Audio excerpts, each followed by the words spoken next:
wala pong dahilan bakit wala pang sagot si Secretary Vince o si Yusek Claire tungkol sa kanilang koordinasyon sa pag-verify ng authenticity ng mga files na ito.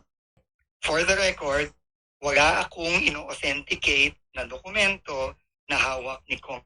Dahil hindi ko nakikita kung anong sinasabi niyang dokumento. So, paano ko ma-authenticate yun? Ang balita ko po nasa abroad kasi for holidays si Sec Vince, kaya siguro hindi pa niya nakita. Pero nasa Facebook naman po. Kaya actually, funny that you mentioned that kasi hindi ko din alam bakit hindi pa nila na-authenticate kung ilang araw na ko din po na-post yung mismong mga dokumento. So diba sa mga nakuha niyong dokumento o impormasyon, ilang cabinet members po ang may allocable? Lahat po ba rin? Or 1, 2, 3, 4, 5. At least 5. Tapos may mga undersecretary. At Nagulat yun nga rin ang ako yung sa nakalagay doon. Alam mo, Sally, nagulat din ako isang nakalagay doon, ES. I gave an interview in November also talking about this list. In fact, several interviews. And was saying that Yusek Cabral knows more about the DPWH budget than any other official and that she should be made a state witness. At ikinalulungkot ko po na hindi ito na-actionan ng gobyerno. Pero for the record, nung November ko pa sinasabi lahat ito, nung buhay pa si Yusek Cabral. Pero may nararamdaman po ba kayo ngayon na parang nagiging selective? Ako, honestly, meron. Siyempre, hindi mo rin mayalis, pero dapat maging makapag-discern mabuti ang Pangulo. Maski malapit sa'yo. Eh, wala tayong gagawin. Malapit sa'yo, pero gumawa ng kasalanan sa taong bayan, papanagutin mo. Dapat mag-hands off na siya pagdating sa investigation. Ipaubayan na lang ito sa mga nag-iimbestiga. So kahit tinuturing po na most pinaka-corrupt na budget, itong 2025 budget, okay lang po ito na maging reenacted sa 1 o 2 linggo ng buwan ng Enero. Yes, kasi hindi naman na ang mga pinaka-corrupt na mga corrupt na yung mga items listahan ng mga proyekto Yung budget is just, numbers yun So kung gagamitin niyo sa masama, ang paggagamitan noon, yun ang masama, yung mga proyekto, mga PAPs na tinatawag, projects, activities, saka programs. So kung hindi present yung programa, yung activities at saka yung mga proyekto sa ilalim ng 2025 budget, wala tayong masyado dapat ipag-alala. Kasi wala naman yun, hindi naman yung present na, tapos na yun So ang importante, itong PAPs under the 2026 budget, maayos. Anyway, so sir, you're confident naman na majority ng mga senador ay susuportahan yung ratification nitong BICAM report o yung enrolled bill ng 2026 budget? Oo, kasi napag-usapan na namin sa caucus. Ang sa akin, pinaka-importante, pumayag yung lahat kami, nagkaisa kami, lagyan natin ang sapat na safeguards, saka safety nets. Kasi yun ang pwedeng tagabantay Pagkatapos sa implementasyon, nandiyan pa rin naman kami para sa oversight. Anyway, so sir, pagdating dito naman sa Independent Commission for Infrastructure, isa-isa na nag-resign yung mga miyembro. Ano pong dating nito? Ano ba yung implikasyon nito, nitong pagbibitiw na ng ilan sa mga miyembro ng ICI? Kailangan talaga maisabatas na yung Independent People's Commission para talagang ma-institutionalize, maging part na nito ng law of the land para tuloy-tuloy. Kasi talagang ad hoc lang naman yan Hindi talaga permanente yan Para na sa ganon, mas may mandato kasi talagang kung ikaw ang nandoon, isa sa mga commissioners, wala kang immunity from suit. Halimbawa, tapos meron kang subpoena powers, hindi ka naman makapag-contempt.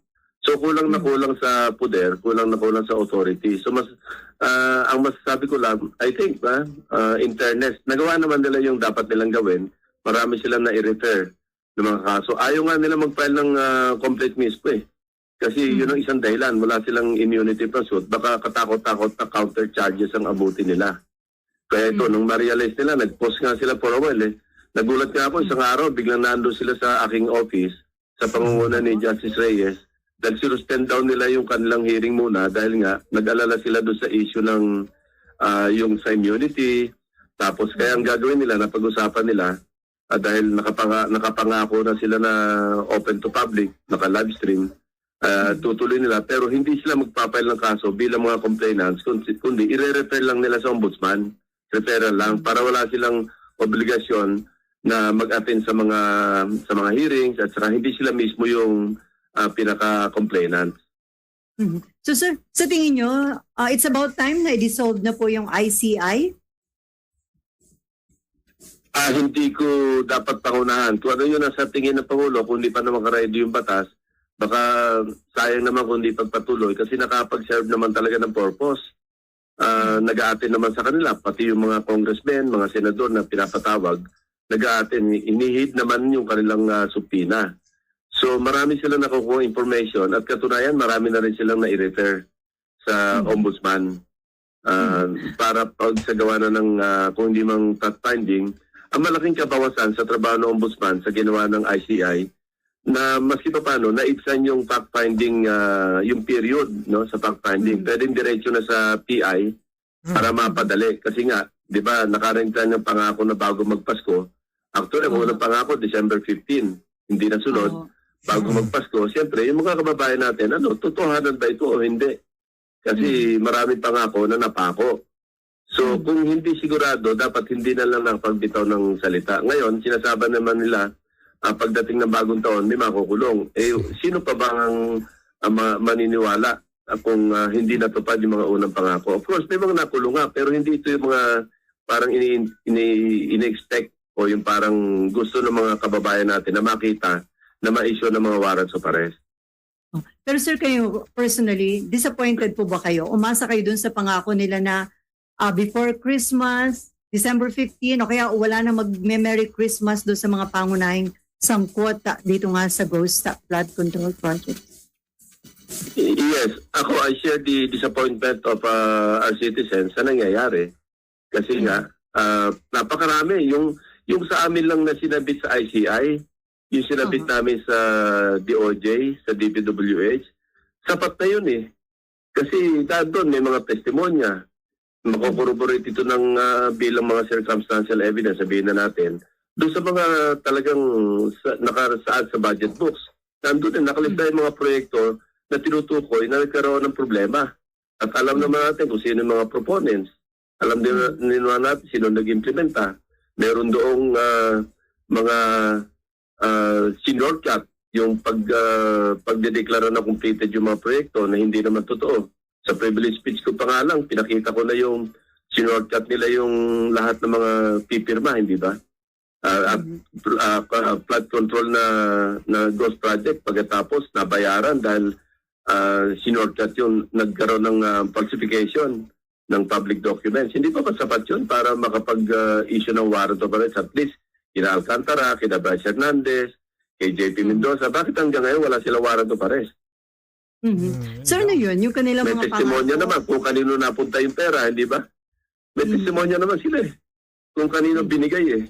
Yung pera. Of course, I leave it to the wisdom of the prosecution, yung prosecutory arm ng ating gobyerno. Baka may nakikita pa sila na kakulangan sa mga ebidensya. Pero as far as probable cause, sa tingin ko sapat na eh para magpala ng karampatang kaso doon sa mga dapat pailan ng kaso. Bakit hindi na pailan? Kaya hanggang ngayon, di ba sa Senado nakakulong yung iba? Kasi nga, wala namang warrant of arrest. Saan namin ta-turn over kasi walang warrant. Ang sinasabi niyo, sir, na may sapat ng probable cause, aside dun sa mga nakakulong sa Senate, may ilan na rin po mga proponent referring to some lawmakers ang talagang sa tingin niyo may sapat na probable cause para makasuhan na ang mga ito. Hindi naman sa hinahangad ko na makulong yung mga kasama ko, mga congressmen, mga dating kasamahan ko rin sa Senate. Pero at least kung saan naman dadalhin yung ebidensya, yung investigasyon, doon sana yung sundan. Kung nagkakaroon tulugan ng pag-aalala yung mga kababayan natin, namimili pa tayo ng papailan. Isa na example, kaya ako nakapagsalita, nakapag-komentaryo, yung sa mga cabinet secretaries na sinasabi hearsay, yung kay, halimbawa, yung tungkol sa insertions, isang example lang, Secretary Bonoan. Ako nakita ko rin yung listahan na yun, yung sa allocables. Bakit magkakaroon ng allocable ang isang department secretary. Ang pagkaalam ko, pag sinabing allocable, patungkol ito sa mga mababatas na naghihiling ng mga proyekto na hindi rin dapat para sa akin, di ba? Wala naman pagkalam kami mga mababatas doon sa... Grabe yun mga kababayan. Yung mismong sekretary nung ahensya na namamahala ng mga proyekto ng DPWH. Sa DPWH nga po mismo si Secretary Bonoan meron di umano base nga po dito kay Senator Lacson na mga insertion. Ang tanong dito, bakit pinayagan agad siya mag-resign? Bakit hindi muna na-imbestigahan? Mukhang ngayon wala na dito sa Pilipinas. Saan pa nila hahabulin yun? NEP Ang NEP is parang exclusive domain ito ng executive branch. Si Secretary Bonoan lang, nakita ko yung kanyang allocables, isang 5 billion pesos. Tapos meron pa siyang batch 1, batch 2, batch 3 na nagkakahalaga ng 25.5 billion. Isang 10 billion, isang 8 billion, at saka isang 7.5 billion. So, sa atin na yung mga kababayan, sa tingin nyo magkakaroon ng lakas ng loob itong mga executive secretary na ito, mga undersecretary na ito na gumawa ng mga ganyang kalokohan kung walang basbas ng mas mataas sa kanila o ng kung sino man. Hindi natin alam. O sadyang mahina lang talaga yung namumuno at hindi niya nakikita yung ginagawa ng mga tao niya. umaabot na siya ng 30.5 billion. Anong karapatan niya na magkaroon ng allocables? Tapos meron So, meron din mga cabinet secretaries na meron ding 2 billion. Bakit? Kaya hindi, sa halip na sabing hearsay, kaya sinasabi ko lang, hindi, although I misread yung statement ni Undersecretary Claire Castro, no? Na ang patungkol lang, ang context lang ng kanyang statement, yung do sa insertion na inilabas sa Facebook ni Congressman Libiste. Tama yun, kasi hindi naman authenticated, kasi hindi malinaw kung saan nanggaling. Pero ako, meron ako nakita mga dokumento na ito alam ko totoo ito kasi itinagkaloob sa akin ito nung na-implicate ni Undersecretary Bernardo si the late Undersecretary Cabral, ano. I'm sorry I have to mention again her name. Nag-attempt siya mag-reach out sa amin noon through the lawyer. At binigyan din ako ng ilang dokumento. Hindi lang, kasi ang patungo na nga kami sa sana, magte-testify siya sa Blue Ribbon.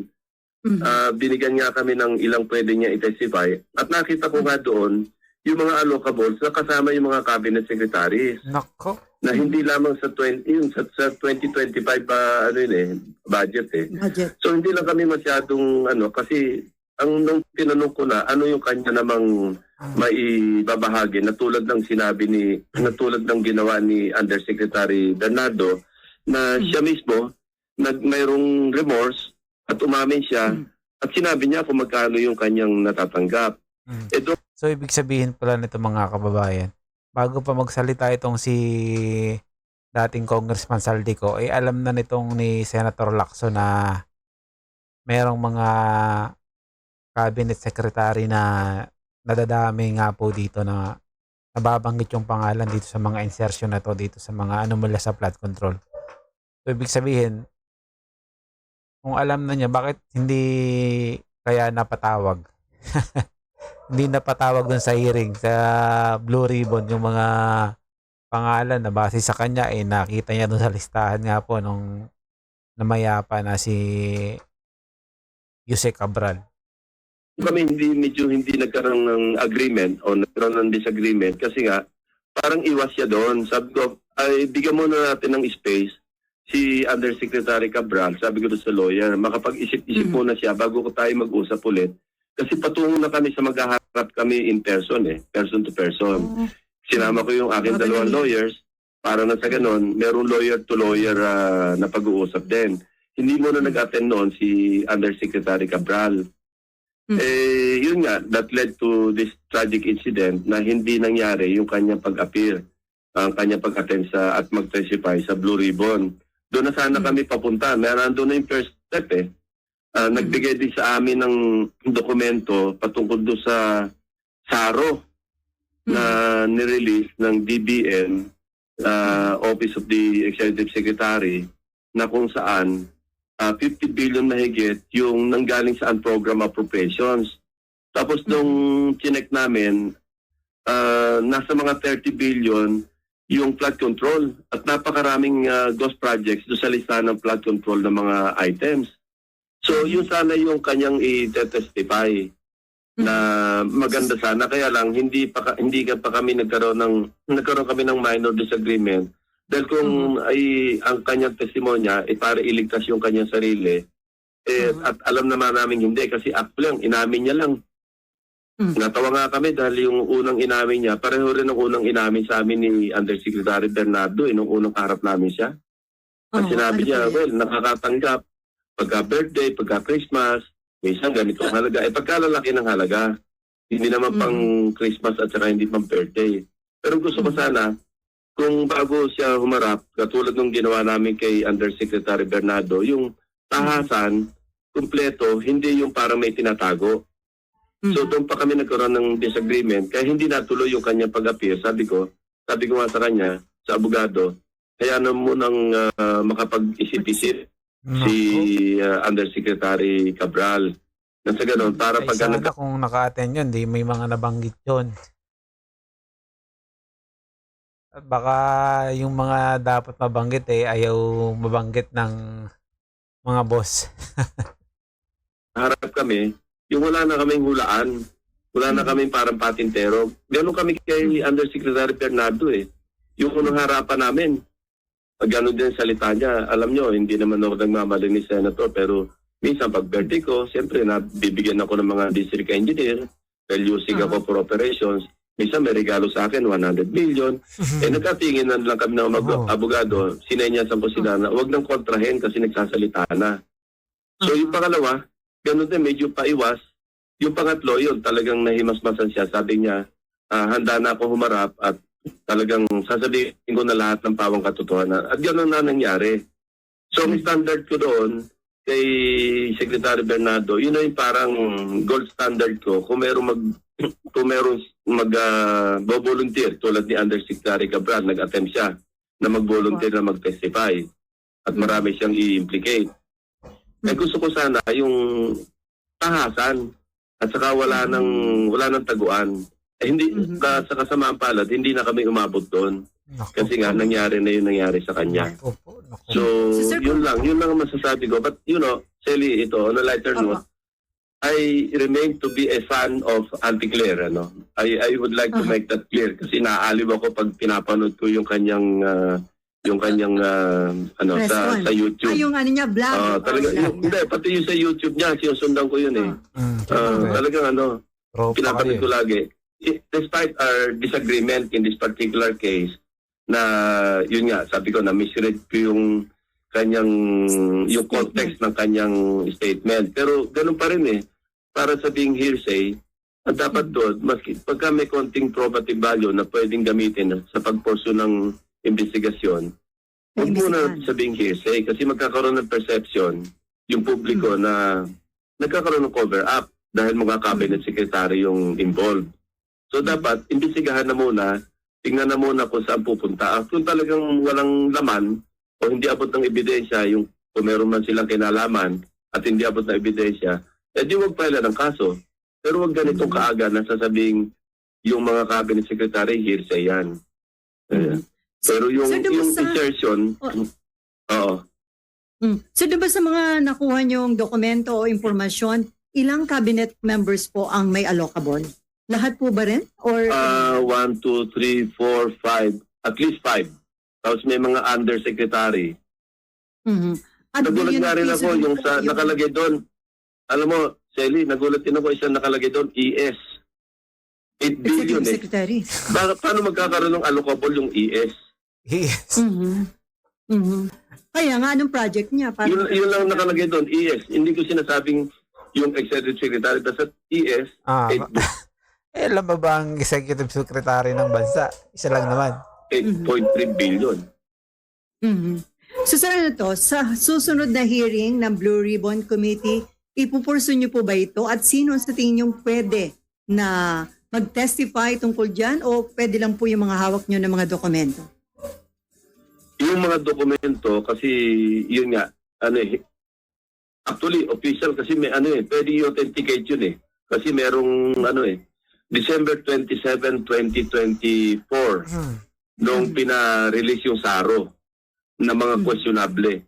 Kasi sabi ko yung SARO na December 27, 2024 ni-release, naghahabol sa katapusan ng taon, nakalagay doon, 50 billion yon ang program appropriations. Tapos sa 50 billion, 30 billion flood control projects. Doon sa flood control projects na 30 billion, katakot-takot yung sabihin na nating na-validate na mga ghost projects. Marami. Naka-highlight nga eh. So, pwede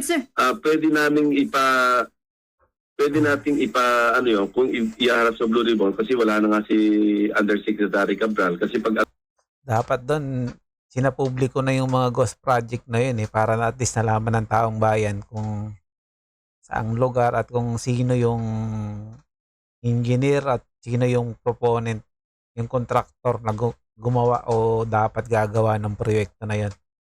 Kaya lang, mukhang wala naman tayo nakikita na sinasabi lang nila na may ghost project pero hindi naman natin alam kung saan at kung ilan talaga. Wala naman silang tinukoy na lugar man lang eh. Local siya nagpe-prepare eh. Pwede nating ipa-testify doon sa DBM, sa bagong DBM, yung OIC, Secretary Toledo. Sa DPWH, pwede natin ipa-testify sa DPWH, yung authentic. I'm sure meron silang files nito eh. Kasi may digital file yan eh. And sir, yung about 5 cabinet members na may allocable, pwedeng ipatawag din po yon ng Blue Ribbon Committee kung kinakailangan? Dapat. Kailangan munang may mag-testify tungkol doon sa listahan ng mga allocables. Bago sila pwedeng patawag. Yung po bang hawak ni Congressman Liviste, nandun din po ba yung mga cabinet? Ay nga, yun nga po yung lumabas sa Facebook niya. Hindi ko alam kung paano niya nakuha, saan niya nakuha. Ang pinagbabasihan ko lang yung hawak kong dokumento na binigay sa akin nung lawyer ni Undersecretary Cabral. Pati yung ibang dokumento na nakuha. Pwede mo naman, Senator Ping, ikumpara doon sa dokumento mo kung tama ba o kung may pagkakaiba ba doon sa dokumento mong hawak, yung hawak ni Congressman Libiste. Pwede mo namang ikumpara eh. Pwede mong sabihin kung mali o may binago o may dinagdag. Kuren sa DPWH. So, sir, Yung parang pwede in a ko way, pa-authenticate sa kanila yun. Oo. parang in a way po ba, na-validate din yung ilan sa mga inihayag ni dating Congressman Saldico na meron ding budget ba si Executive Secretary? Parang in a way, meron po bang lumalabas doon sa hawak niya dokumento na pwedeng may half-truth sa mga naunang isiniwala ni dating Magkaiba eh. Magkaiba eh. Kasi yung sinasabi ni Saldico, nag-insert sila sa BICAM. Totoo yun, nakapag-insert sa BICAM. Pero sinasabi niya nag-deliver siya ng 25 billion, equivalent sa 25% ng 100 billion. Yun ang talaga hindi totoo kasi mismo si Undersecretary Bernardo nagsabi na at na-testify na rin niya ito na siya nag-deliver ng 8 billion. Out of the sinasabing 100 billion, 51 billion siya yung nangasiwa eh. Tapos 81 billion doon sa DPWH na diniretso naman ni Naulay Bar kay Buluan. Sila na lang nag-usap at diniretso nila sa mga kontraktor. Yung ibang pangalan ng kontraktor nandun eh. So, paano saan kukuha si Saldico ng 25 billion na sinabi niya dinala niya kay Presidente?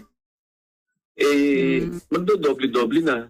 Mas maliwanag at mas credible yung kay Bernardo kasi siya mismo nag-deliver at dineliver niya kay Olaybar.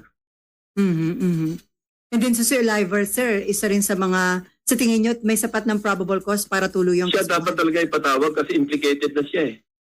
Pinatawag na namin yan eh, hindi sumipot eh. Kaya ang susunod yan, pag hindi sumipot, iko-contempt namin siya eh. Nako. Oo. So para mag-issue na ng warrant of arrest ang Senado, sir. Correct. Kasi talaga implicate siya diretso eh. Mhm. Sa kanya binigay mismo yung armored van, di ba? Yung turnover Opo, yung armored yes. van. Saka ilang beses Mhm. yun eh. Mhm, At least mhm. 10 times yun eh.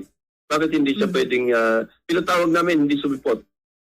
So, invitation yun. Susunod, supina. Pag wala uli siya, pare, tsunami siya. Mhm. So sir, may info ba kayo na kaya nagawa ito ni Olivar? Malakas siya sa isang dating cabinet member? Hindi ko alam. I don't want to go there, no? Kasi ang pagbabasihan ko lang kung ano yung nilalaman ng testimonya ni Undersecretary Bernardo. Mhm. At si So, sir- Undersecretary Bernardo nag-apply na sa witness protection at may restitution siya na ibabalik.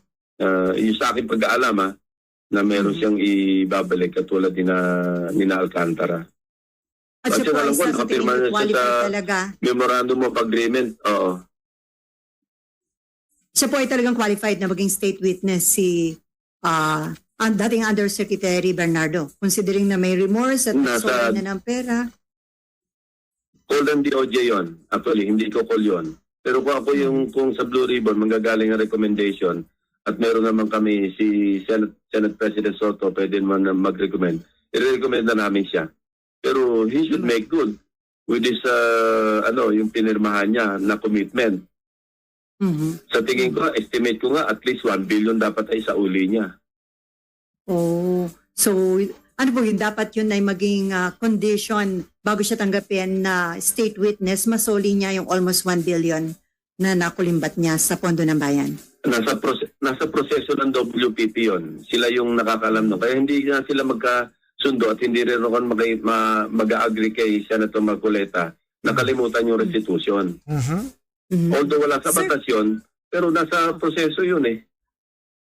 Wala naman sinabi si Senator Marcoleta na kalimutan. O naman Senator Ping, maliwanag naman yung sinasabi niya na yung proseso muna yung kanyang pagpasok dun sa WPP. Pero hindi sinabi na kalimutan yung restitution. Kasi nga, pwede namang gawin yun after niya na matanggap o kung papasa siya dun sa programa. Wala naman siyang sinabi na hindi dapat magbayad yung mga diskaya. Pababaya mo na lang just because nag-implicate yung tao. Magtatatawa na siya papunta sa kanyang bangko na libre na lahat yung kanyang kinulimbat. Hindi naman hindi naman fair sa estado yun. Hindi naman fair sa Filipino people yun. Wala naman sinasabi Senator Marcoleta na gano'n. Sabi ka naman. Mhm. Sir, dun sa pagkamatay ni dating Undersecretary Cabral, sabi nga baka daw namatay kasama niya nga yung ilang katotohanan na dapat malaman ng publiko. Sa tingin niyo po ba may iba pang paraan para kung ano man yung nalalaman ni Jose Cabral ay malaman pa rin natin eventually? Well, sa ngayon, di ba, nakuha na ng otoridad yung mga digital files o yung kanyang cellphone. Maraming makukuha doon na ebidensya. Kaya dapat mag-ingat talaga tayo, maging vigilant tayo, mag-ingat yung administration na wag mamili, wag maging selective. Ito lang naman ang aking, hindi dahil sa, namumulitika, alam mo naman Sally, sinabi ko na sa inyo, huling hura na namin ni Senate President ito. Ang lahat ng ginagawa namin ngayon, talagang para sa bayan na lang, ambag na lang namin ito eh. Kasi wala na kami, talagang hanggang 2031 na lang kami talaga sa gobyerno. Napag-usapan na namin yan. At hindi na rin yung edad Tandaan niyo mga kababayan namin is not really on our side din, di ba?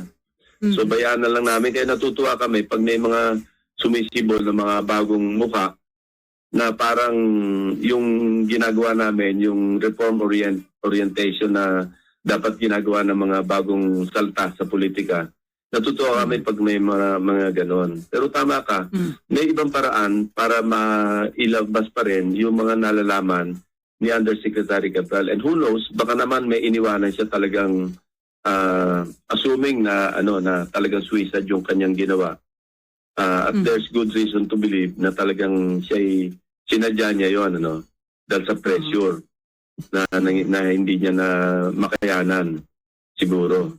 So, At isa po, setting that aside, I hope meron siyang naiwanan na mga dokumento, mga ebidensya na talagang merong pwedeng maging admissible hanggang korte na sa ganon, mapanagot para hindi naman, alam mo, marami na rin nagawa yung administration pero sa tingin mo kulang dahil nga, yun nga, medyo kinakapos. For some reason, ayaw nating husgahan.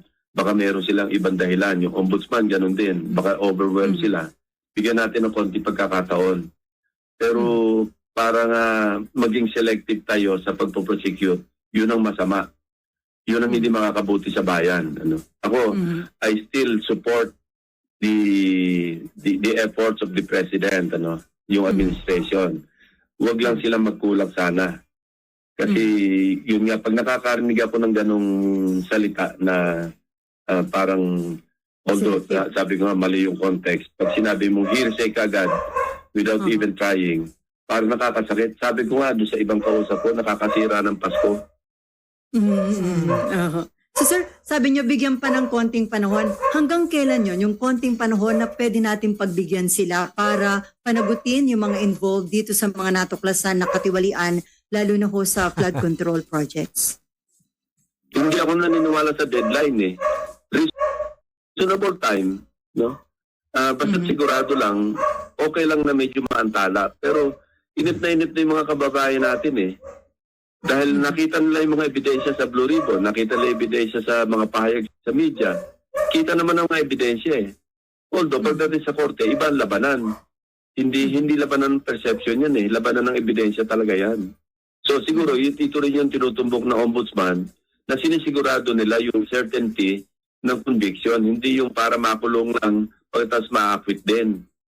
So bigyan natin ng konting panahon, reasonable time, para mapailan yung dapat mga mapailan. Pero para maging selective, yun ang hindi talaga katanggap-tanggap. Pero may nararamdaman po ba kayo ngayon na parang nagiging selective? Ako, honestly, meron.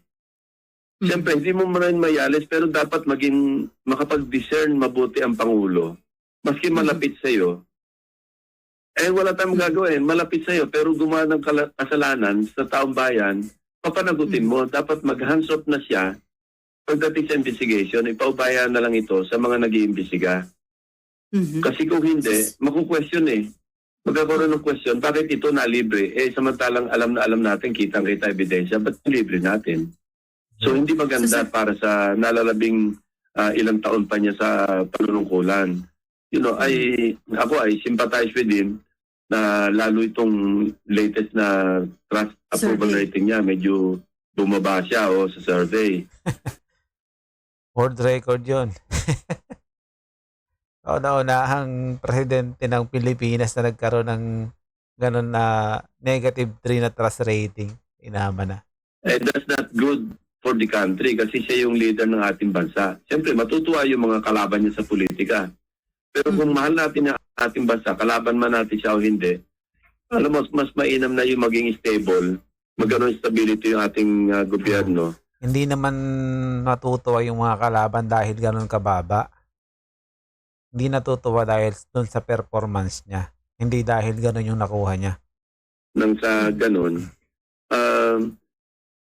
maituwid na natin yung dapat nating maituwid sa ating bayan. Kasi lugmok talaga tayo. Ramdam daw mo ngayon nag-call sa amin yan ni Senate President yung dalawang ambassadors na yung nakapag-call sa akin, yung isa magkasama kami. Isang common question tungkol sa corruption eh. Hindi ko nakakalungkot yun. Yung dati mga courtesy call sa amin na ambassadors, hindi yun ang pag-uusapan eh. More on security eh. More on West Philippine Sea, yung tungkol sa politika sa bansa. Pero ito, one common question na talagang nag-stick out. What can you say about the corruption in your country? Ganun eh. Ganun kadiretso yung tanong. Nakakahiya eh.